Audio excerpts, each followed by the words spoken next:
Graça e paz, irmãos. Hoje nós vamos continuar a exposição da Palavra de Deus no livro dos Salmos, dar sequência ao Salmo que nós pregamos na semana passada. Essa feita nós vamos meditar no Salmo número 21, que é esse paralelo com o Salmo número 20. Então vou fazer a leitura de toda essa porção da Palavra de Deus e, por favor, acompanhe com atenção.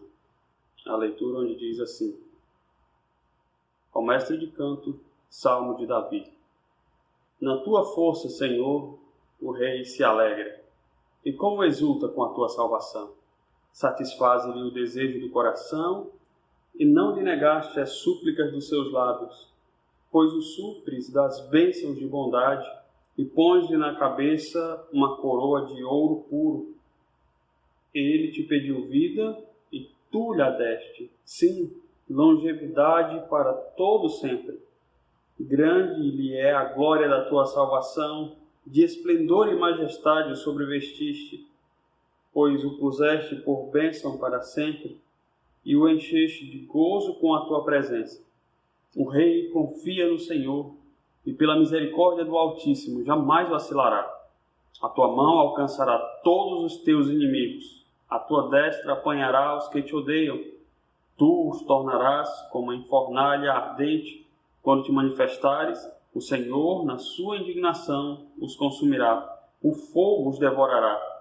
Destruirás da terra a sua posteridade e a sua descendência de entre os filhos dos homens. Se contra ti intentarem o mal e urdirem intrigas, não conseguirão efetuá-los, porquanto lhes farás voltar as costas e mirarás o rosto deles com o teu arco. Exalta-te, Senhor, na tua força, nós cantaremos e louvaremos o teu poder. Amém. Então, a última exposição foi a do Salmo 20, e lá nós aprendemos que nós devemos buscar ao Senhor em oração e confiar nele nas batalhas da nossa vida. Naquele salmo há o pedido do povo de Deus, juntamente com o seu rei, para que o Senhor fosse favorável ao rei e lhe desse a vitória nas batalhas, porque Deus é quem concede a vitória ao seu rei. Então, esse salmo ele tem uma ligação muito próxima com o salmo número 20, justamente porque se o primeiro é um salmo onde é pedido o favor do Senhor para a vitória nas batalhas, o salmo número 21 é a concretização, a resposta do resultado do pedido de oração do povo de Deus feito ao Senhor. Aqui é um salmo de ações de graças pela vitória do rei. Então, Deus dá a vitória ao seu povo. E a gente sabe isso. No verso 2, ele diz lá: satisfaz-lhe o desejo do coração e não lhe negaste as súplicas dos seus lábios. Mas aqui, mais que isso, aqui o povo da aliança ele canta a sua completa esperança no Senhor. O Senhor da aliança que tem o sustentado até o fim. Então, assim, nós, como o povo da aliança, que nos prostramos, que nos encurvamos, que pedimos ao Senhor que seja propício ao rei e, por consequência, seja assim também ao povo, uma vez que a vitória do rei é a vitória do seu povo, assim também, se o rei volta em segurança, se o rei vence a batalha, nós também saímos vitoriosos, e então o nosso júbilo, a nossa exultação, o nosso louvor deve ser demonstrado ao Senhor. Então, nesse salmo, Davi nos mostra como nós devemos exultar ao Senhor da aliança e, mais uma vez, esperar nele, confiar nele para as vitórias, nas batalhas que nós enfrentamos nessa vida.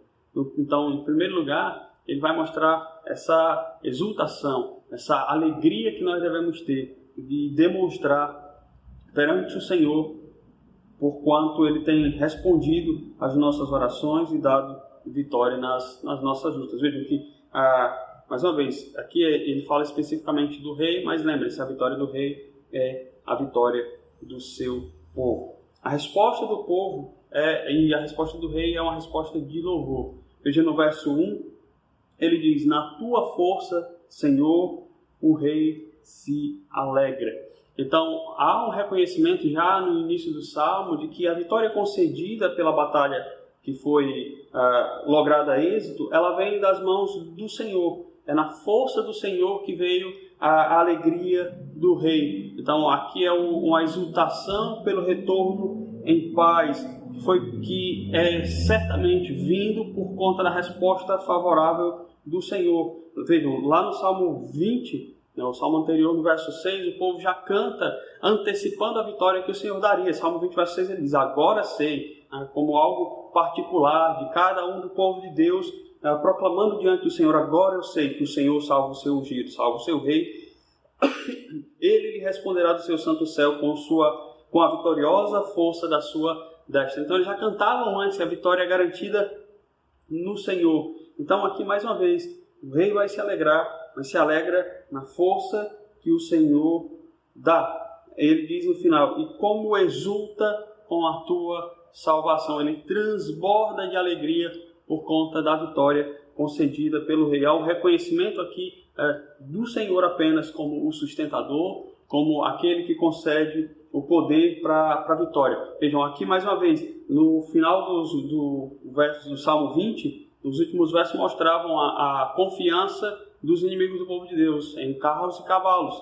E aqui há o reconhecimento que carros e cavalos não são suficientes. Aqui há o reconhecimento de que não foi o poderio militar, não foram as estratégias militares, não foram os números levantados pelo povo de Israel o suficiente para dar a vitória ao seu povo, mas foi tão somente a mão do Senhor, a força do Senhor que concedeu salvação, e isso é motivo de exultação para o povo de Deus. Reconhecendo isso, então, o rei exulta, transborda de alegria juntamente com o seu povo por tudo aquilo que o Senhor tem feito. E ele continua mostrando esse cuidado constante do Senhor, esse cuidado divino, a certeza desse cuidado divino nos versos seguintes.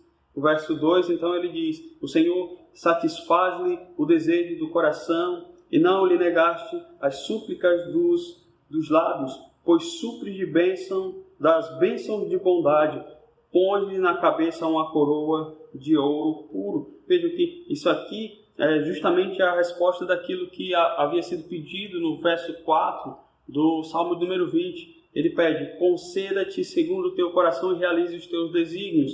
Ou seja, o pedido foi para que o Senhor respondesse aos desejos do coração do rei, que certamente eram desejos que evocavam a sabedoria, algo que fosse necessário para que Deus provesse o livramento e a vitória para o povo de Deus, algo que servisse para a glória do nome do Senhor e para o bem do seu povo. Então, aí anda junto, o desejo com a vontade de Deus. Se isso for separado, não tem como ser realizado. Então, vejam a alegria do povo e a confiança de saber que o Senhor tem lhe concedido justamente aquilo que ele tem lhe pedido, aquilo que ele tem lhe suplicado. Então, tudo aquilo que foi necessário para a vitória do rei, o Senhor concedeu. E essa oração recebida e concedida muito acima da medida que o rei esperava. Porque veja que aqui no verso 3, o salmista diz: pois o supre das bênçãos de bondade e põe-lhe na cabeça uma coroa de ouro puro. Então, alguns comentaristas aqui sugerem que essa coroa que foi posta aqui sobre a cabeça de Davi, ou com o qual ele fala que é da bondade, um dos frutos da bondade de Deus para com a sua vida, é a coroa do rei de Rabá, um evento que está realizado lá, está registrado em 2 Samuel capítulo 12, verso 30, onde diz assim, 2 Samuel 12, 30.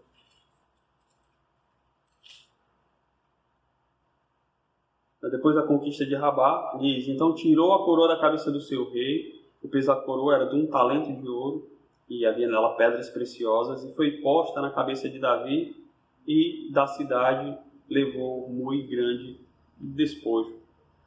Então, mas isso enfraqueceria muito aqui o sentido das bênçãos as quais o rei tem agradecido ao Senhor nesse salmo, que certamente Davi não queria ser entronizado, ser colocado como rei, levando sobre a sua cabeça a coroa de um rei ímpio, a coroa de um inimigo que é idólatra. Então, creio que o termo é usado aqui de maneira figurada para apontar todas as benesses que o Senhor tem concedido a Davi, de maneira que ele possa manter o seu reino em paz. Bênçãos que não podem ser numeradas. E o fato dela ser uma coroa de ouro puro ao qual ele se refere aqui aponta para a glória do reino que ele recebeu. Então, muito mais que o pedido de simplesmente da vitória, Davi canta com alegria vendo a boa mão do Senhor o suprindo com bênçãos além da medida que ele esperava. E nós, a semelhança de Davi, nós devemos exultar, nós devemos transbordar de júbilo por tudo quanto o Senhor tem feito, nos alegrar em Deus, porque Ele é o cuidador das nossas vidas. As nossas vidas estão nas mãos do Senhor. E aí a gente pode até pensar que nem o salmista, né? Que a gente está pedindo, conceda-lhe segundo o desejo do coração. Então a gente deve lembrar que o salmista também, lá no Salmo 139, ele nos lembra de que a palavra nem nos chega à língua e o Senhor já a conhece toda. Então esse Deus ele é tão bondoso que ele transpassa, ou ele vai muito além daquilo que nós podemos imaginar, do que será bom, do que será próprio, do que será adequado às nossas vidas. Assim como ele conhece os planos do rei, ele dá a vitória, ele também conhece os planos do seu povo, mas em sua graça, o Senhor sempre faz para o seu povo. Ele é poderoso para fazer muito mais do que nós pensamos ou podemos imaginar, como diz o apóstolo Paulo lá em Efésios, capítulo 3, o verso 20. Então, nós vemos a superabundância da provisão de Deus para o rei, e assim ele é também para com as nossas vidas. Em segundo lugar, nós aprendemos aqui nesses primeiros versos que o Senhor é quem coroa reis. O Senhor é quem coloca no poder, o Senhor é quem tira do poder. O Senhor é o soberano dos soberanos, Ele é o Rei dos reis, o Senhor dos senhores. Para o Senhor, o Rei mais poderoso da terra, é como que um nada, como que um grão de areia. Deus o usa, ou pode usar qualquer um como lhe apraz. Pode usá-lo, pode tê-lo como um verme, pode transformá-lo em um animal, fazê-lo com que ele ande com os animais, pode usá-lo como uma vara para punir outras nações, como uma espada. Pode também usar os reis como bênçãos, mas também como maldição para todo o povo. Nas mãos de Deus, ele pode fazer qualquer coisa com o coração do rei. Tanto fazer transbordar ou expor a sua ira, como ele também pode derramar da sua graça e da sua misericórdia de maneira copiosa. Então nós devemos pensar assim, entender essa realidade das mãos do Senhor, que Ele faz como lhe apraz, e assim Ele faz nas nossas vidas. Ele faz, se a gente pensar na figura do rei em nossos tempos, nós vivemos em monarquia, então qualquer dos governantes, todas as autoridades, elas são postas por Deus. Deus coloca em alto cargo. Deus dá aí uma glória que não é inerente às criaturas, mas divide um pouco da sua glória, colocando pessoas em posições elevadas, e também cobra delas, e faz delas como lhe apraz. Para aqueles que temem ao Senhor, que buscam o Senhor, que andam segundo os seus caminhos, age com graça e com misericórdia. Com os demais, Ele pesa a sua santa mão. E em terceiro lugar, nós vemos desses versos aqui, que o Senhor concede as bênçãos da sua bondade através de maneira última, através do Senhor Jesus Cristo. Porque Ele sim, Ele é o Rei dos reis, o Senhor dos senhores. Ele é o Rei do seu povo, o povo o qual Ele comprou com o preço de sangue. Ele é aquele que de fato foi coroado com uma coroa de ouro, como diz lá Apocalipse capítulo 14, verso 14. Ele é o que está entronizado à destra do Pai, como diz lá o Salmo 2, o verso 6, e que de lá reina sobre todas as coisas, sobre toda a criação, tendo conquistado por sua vida, morte e ressurreição, todas as bênçãos que são derramadas sobre o seu povo, sobre os seus eleitos. E ali então Ele é capaz de ser misericordioso e assim nos dá muito mais do que nós pensamos ou podemos imaginar. Quando Ele desceu à sepultura, Ele levou o cativo ao cativeiro e assim concedeu dons aos homens. Então, em Cristo Jesus é que nós somos superabundantes das bênçãos, dos despojos que Ele conquistou na sua luta contra Satanás, o mundo e contra a carne. E assim Ele também nos dá vitória e nos faz vencedores. E a certeza que nós podemos ter, então, esse rei que é vitorioso, ao qual nós devemos exultar, que nos cobre com a sua boa mão providencial, é de que ele vai nos sustentar não por um breve momento, mas por toda a nossa vida, toda a nossa caminhada. Isso ele mostra dos versos 4 ao 6. Vejam como Deus vai muito além daquilo que o rei pede, que o cabeça do seu povo pede, e lhe dá de forma superabundante, por todo sempre. Ele diz no verso 4, ele te pediu vida, e tu lá deste. Sim, longevidade para todo o sempre. Então o salmista menciona que o pedido de vida, o pedido que é feito a Deus é um pedido de vida, e a resposta de Deus é de dar vida para todo o sempre. Então, alguns olham para esses versos e pensam que Davi pediu aqui a Deus vida, mas vida eterna e imortalidade, mas isso não se ajusta com o texto, né? É extrapolar muito e até levar a desconfiança à palavra de Deus, uma vez que Davi morreu. Outros pensam que esse cumprimento vem na própria vida de Davi, mas não seria apenas uma hipérbole, não vida para sempre, mas uma vida longa, uma vida ditosa. Isso de fato Davi teve, ele viveu uma vida há longos anos, uma boa vida, e morreu já farto de dias. Mas o texto aqui ele fala de longevidade para sempre. Então o que Davi pediu aqui provavelmente não se relacionava diretamente a ele, mas provavelmente a sua descendência. E é isso justamente que Deus prometeu a Davi quando fez uma aliança com ele. Então, vejam comigo 2 Samuel capítulo 7, dos versos 12 ao 16. 2 Samuel capítulo 7, dos versos 12 a 16, quando diz assim: quando teus dias se cumprirem, Deus falando para Davi, e descansares com teus pais, então farei levantar depois de ti o teu descendente, que procederá de ti, e estabelecerei o seu reino. Este edificará uma casa ao meu nome, e o estabelecerei para sempre o trono do seu reino. Eu lhe serei por pai, ele me será por filho. Se vier a transgredir, castigá-lo-ei com varas de homens e com açoites de filhos de homens. Mas a minha misericórdia não se apartará dele, como a retirei de Saul, a quem tirei de diante de mim. Porém, a tua casa e o teu reino serão firmados para sempre diante de ti. O teu trono será estabelecido para sempre, segundo todas estas palavras e conforme toda a visão. Assim falou Natã pela boca do Senhor a Davi. Esse descendente no qual é estabelecida o reino de Davi para sempre não é Salomão, não é tão pouco um dos seus sucessores próximos, mas o único que faz isso de maneira perfeita é o Senhor Jesus. Veja que na própria aliança que Deus faz com Davi, ele diz que se os seus filhos não transgredirem a sua lei, ele havia de castigá-los com vara de homens. O único que cumpre perfeitamente todos os requisitos da lei de Deus, todos os dispositivos, é o Senhor Jesus. Então, por isso, ele é o único que recebe o esplendor e a majestade da qual Davi fala aqui no verso 5 desse salmo, quando ele diz: grande é a glória da tua salvação, e o esplendor e majestade o sobrevestiste.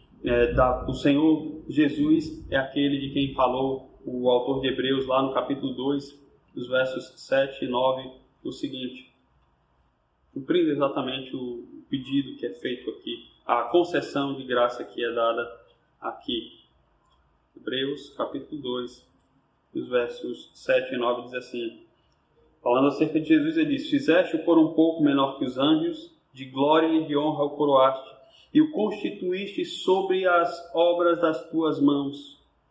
Verso 9, vemos todavia que ele, por um pouco, tendo sido feito menor que os anjos, Jesus, por causa do sofrimento da morte, foi coroado de glória e de honra, para que pela graça de Deus provasse a morte por todo o homem. Então ele é aquele que é revestido de majestade e de esplendor, de glória e de honra. Nele é que vai ser cumprida a promessa que Deus fez a Abraão, a aliança feita com Abraão, de que nele seriam benditas todas as famílias da terra. Onde nós vemos no verso 6 dizendo: pois o puseste por bênção para sempre e o encheste de gozo com a tua presença. Então ele é aquele que abençoa por todo sempre o seu povo, e isso foi concedido pelo Pai ao Filho do nosso Senhor Jesus Cristo, o descendente de Davi, a quem Deus fez as promessas, concedendo a ele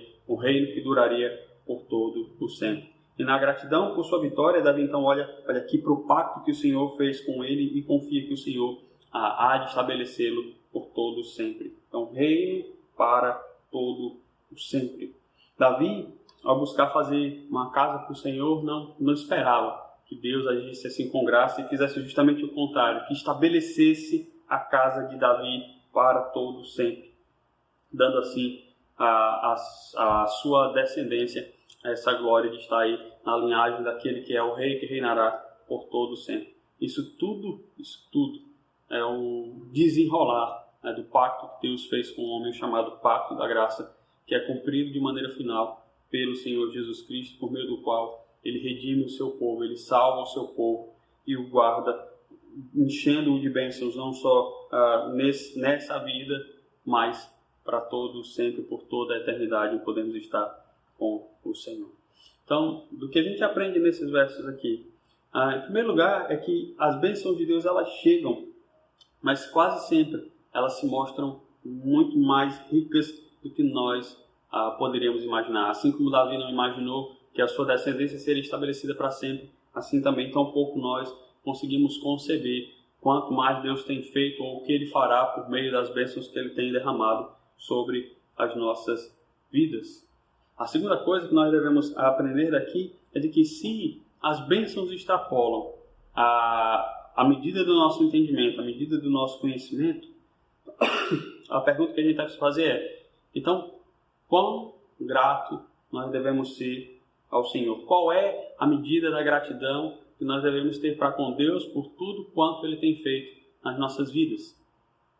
E a resposta simples, né? Toda a nossa vida deveria ser colocada nas mãos do Senhor. Toda a nossa vida deveria ser vivida para a glória do Senhor. Devia ser uma vida inteira de gratidão. Há uma música que diz, mais ou menos assim, ele diz: eu queria ser mais que uma voz, mais que um amor, e ter mais que uma vida para te oferecer, porque tu és muito mais do que eu possa ver em meu ser. Só que, veja, a gente muitas vezes canta, né, e pensa: eu queria ter mais que uma vida para agradecer ao Senhor por tudo quanto Ele tem feito. E, lógico, uma vida toda não seria suficiente para isso. Mas nós devemos pensar e empenhar, não mais que uma vida, né, mas essencialmente a vida que nós temos. Quantas vezes nós vivemos, aí provamos das bênçãos que o Senhor tem nos dado e, contudo, ainda assim não conseguimos viver em gratidão por tudo quanto Ele tem feito nas nossas vidas. Então, pensar no superlativo daquilo que o Senhor nos dá devia motivar o nosso coração a mais ainda a devotar a nossa vida ao Senhor, que nos concede bênçãos em abundância. Em terceiro lugar, olhando para o verso 4, talvez a gente possa pensar que essa bênção da longevidade por todo sempre também não se cumpriu em Jesus, né? Alguns podem olhar porque vão dizer: mas Jesus não foi traído pelo seu povo, ele não foi entregue pelas autoridades judaicas para ser crucificado pelos romanos, e assim ele não morreu? Sim, ele morreu, mas a morte não o conteve. Ele ressuscitou, esplendoroso, glorioso, e assim foi levado à destra de Deus Pai, e de lá ele reina por todo sempre. O Senhor Jesus, pela sua vida, morte e ressurreição, recebeu, como diz Paulo em Filipenses 2,9, um nome que está acima de todo nome, ao qual todo joelho há de se dobrar, quer nos céus, quer na terra. Então, um reino que dura para sempre e um reino cósmico, um reino que não é simplesmente sobre uma porção da terra que nós vivemos, mas sobre toda a criação. Quarto lugar, quando nós olhamos para esses versos 5 e 6, nós podemos imaginar, né, qual era a alegria do povo, a alegria que o povo de Deus estava desfrutando por o seu rei voltar vitorioso em uma batalha. Então a gente olha para isso e devia imaginar aí a medida da alegria que nós deveríamos viver a cada dia de nossas vidas por aquilo que o Senhor conquistou para nós, essencialmente o nosso Rei, o Rei dos Reis, o Senhor Jesus. Mas ainda que a gente veja toda essa alegria aqui, todo esse gozo pela bênção que o Senhor dá, nós devemos crer e entender que uma alegria indizível, uma glória ainda maior, um júbilo que sobrepassa tudo isso, há de se encontrar nos céus, de ser visto e de ser ouvido nos céus, na glória, quando nós, juntos com os santos anjos do Senhor, com a multidão dos salvos do Senhor, aonde entoar o cântico do Cordeiro, lhe bem dizendo, por ter ele vencido todas as coisas. Então, que nós possamos olhar para isso aqui, para esse cântico exultante do povo de Deus, saber que nós devemos exultar pelas vitórias do nosso Rei, mas ter a certeza de que isso não se compara. A igreja reunida aqui na terra, louvando ao Senhor em alegria, em comunhão, é o que nós ansiamos agora, do qual nós sentimos falta por conta do momento em que nós vivemos. Mas tenha certeza de que, embora esse seja talvez uma ponta do céu na terra, esse momento em que o povo de Deus solenemente adora o seu Senhor, em júbilo e em alegria, isso aqui não se compara com a glória celestial. Então, em primeiro lugar, nós devemos, como nós vimos aqui, dos versos 1 até o 6, nós devemos exultar no Senhor, que nos dá a vitória nas nossas batalhas, nas batalhas da nossa vida, e assim nos conduz em triunfo até a batalha final, até a vitória sobre a morte, sobre Satanás, sobre todas as coisas. Em segundo lugar, nós devemos esperar confiantemente no Senhor por essas vitórias por Ele prometida, que há de estabelecer esse reino que durará por todo o sempre. Isso por quê? Porque o amor pactual do Senhor, ele dura por toda a nossa vida. Nos versos 7 e 8 nós vamos ver isso. Ele diz: o rei confia no Senhor, e pela misericórdia, o amor pactual do Altíssimo, jamais vacilará. O amor pactual do Altíssimo jamais vacilará. A tua mão alcançará todos os teus inimigos.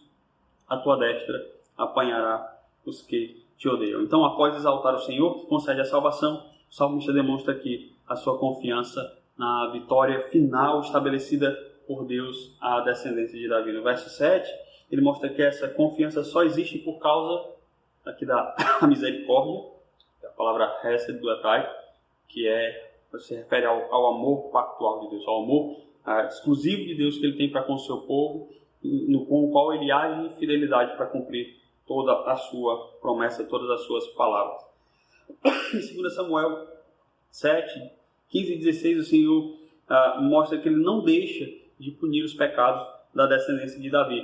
Então, a gente olha para a história de Israel e viu que o próprio Salomão, que foi aquele que findou por construir o templo, o qual Davi intentou fazer quando recebeu a promessa, pecou por idolatria, e vários outros, não só do reino do norte de Israel, mas também do reino do sul, pecaram contra o Senhor, trouxeram males sobre as suas vidas, trouxeram males sobre o seu povo, mas ainda assim o Senhor não deixou de ser fiel, e por causa do seu amor pactual não tirou a descendência de Davi do reino ali de Israel, né, como um símbolo do reino de Deus, que Israel sempre foi essa nação que apontou para o reino de Deus, o reino maior do Senhor. Então, ele nunca afastou da descendência de Davi esse reino de maneira final. A gente vê, lógico, que a gente vai ver um rompimento disso, mesmo depois do exílio, vai ter o período intertestamentário, mas quando vem o Senhor Jesus, então ele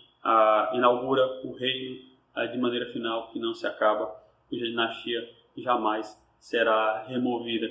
Diferentemente do que aconteceu com Israel, o reino do norte, que em vários momentos, salvo engano, foram 4 dinastias diferentes que reinaram somente até o período do exílio. Então aqui Deus, apesar de punir os pecados da descendência de Davi, seu amor pactual manteve para sempre. A misericórdia do Senhor nunca vacilará.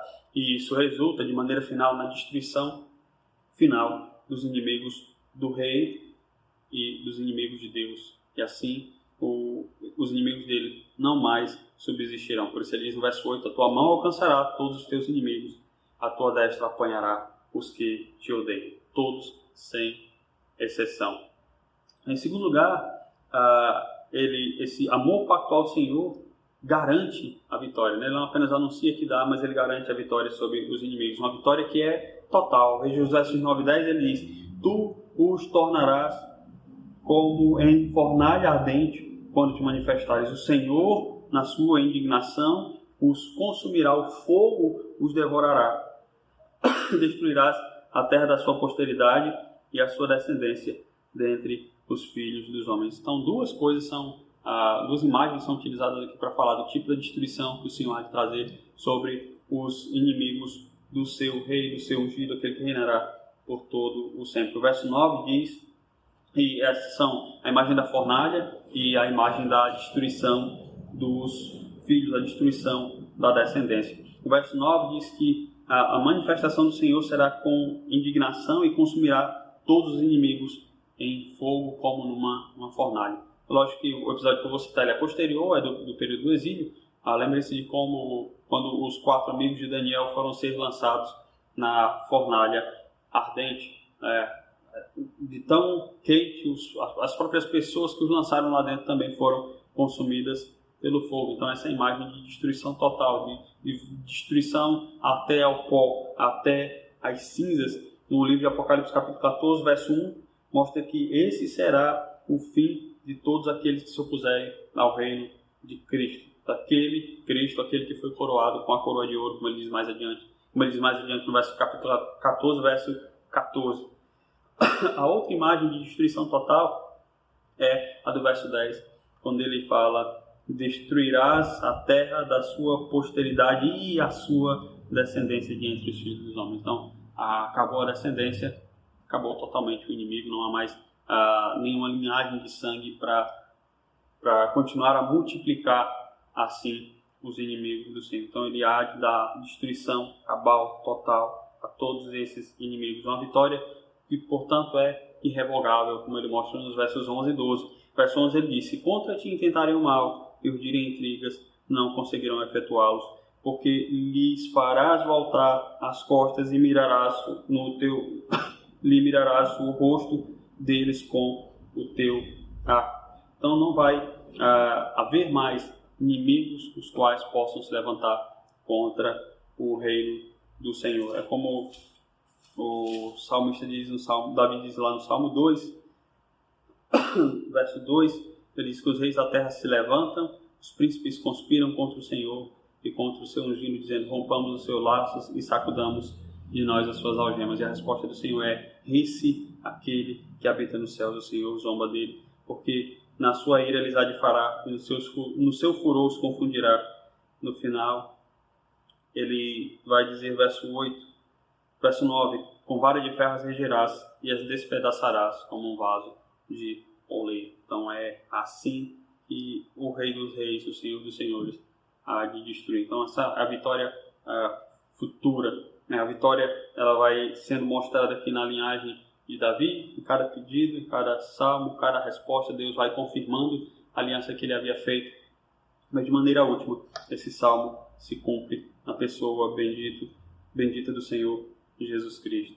Aqui, quando a gente olha para essa vitória do reino do Messias, a gente pode facilmente lembrar as palavras de Paulo em Romanos capítulo 8, verso 31, quando ele disse: Deus é por nós, quem será contra nós? Lógico que ele fala daquilo que poderia separar o seu povo do seu Deus. Então ele vai levantar poderes, alturas, profundidade, nada pode separar. Então a vitória ela é garantida e é dada de maneira irrevogável. Por tudo isso, o salmo começa com louvor e exultação, vai terminar com louvor e exultação.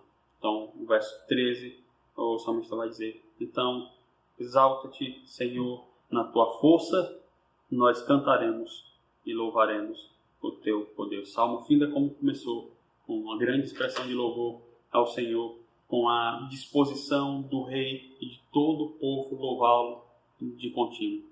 Assim devemos fazer. Esse é o nosso rei, o nosso Senhor. Ele é aquele que vem então caminhando diante de nós. Como Davi, nós podemos esperar então que o Senhor ele cumpre as promessas do seu pacto, cumpre as promessas da sua aliança.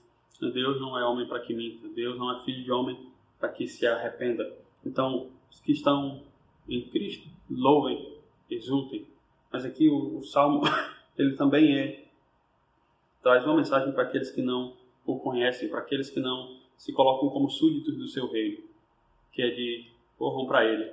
Como diz lá o salmista no Salmo 2, beijai o filho para que não se irrite, porque dentro em pouco se lhe inflamará a ira. Então, para que não venhamos a provar da destruição final, a qual virá com um grande juízo final, onde Deus há de julgar o coração dos homens e o Rei dos Reis, Senhor dos Senhores, trazer aqueles que Ele alcançou por sua justiça, com bênçãos acima da nossa compreensão, e há de destruir todos os seus inimigos. Então, corra para Ele, prove das suas ternas misericórdias, não permaneça em fugir, porque um dia não haverá mais tempo para fuga, um dia não haverá mais para onde se esconder. Um dia farão como fizeram numa grande calamidade que aconteceu no ano 70 depois de Cristo, e dizer: montes caí sobre nós. Então nesse dia haverá choro e ranger de dente. Nós, como povo de Deus, que continuemos a exultar, a glorificar a Deus, porque sabemos que Ele há de nos dar a vitória sobre a última das suas batalhas. Ele então será o nosso rei todo sempre, e nós seremos o seu povo. E como Davi louvou sendo rei, como o povo de Deus louvou pelas vitórias de Davi, que nós possamos louvar a Deus pelas vitórias do Senhor Jesus, aquele que foi prometido para reinar por todo sempre, de eternidade a eternidade, pelos séculos dos séculos. E possamos continuar com fé, olhando firmemente para o Senhor, o Deus da nossa salvação. Porque um dia Ele há de vencer todos os nossos inimigos. Deus, em Cristo Jesus, nos abençoe. Amém.